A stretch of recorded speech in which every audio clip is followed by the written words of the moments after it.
Ayan guys, gagawa tayo ng ampalaya juice. Kasi magandang gamot ito sa allergy, saka sa ubo-ubo at sipon.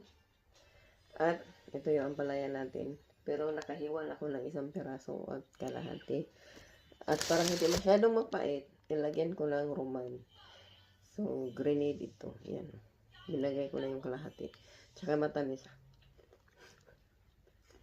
Diba? Lagyan natin ng malamig na tubig para masarap na siyang inumin.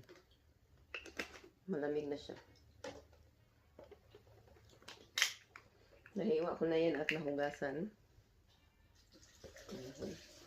Kulang pa ito ng isa. Para ayun na.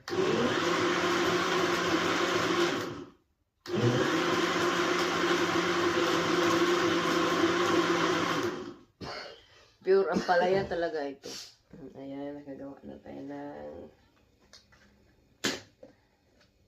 tapos na yung ampalaya juice natin with a twist na roman juice. Roman.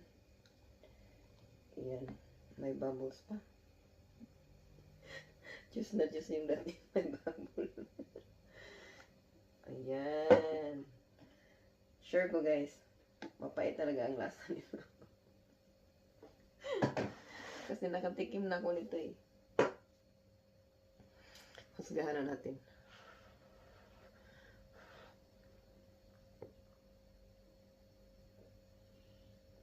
Oh!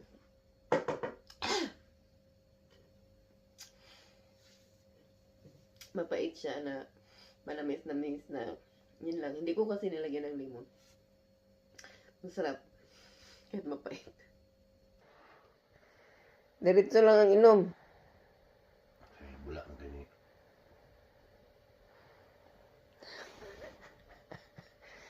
Tapang ah. Ano masasabi mo? Masarap, di ba? Di ba? Mm.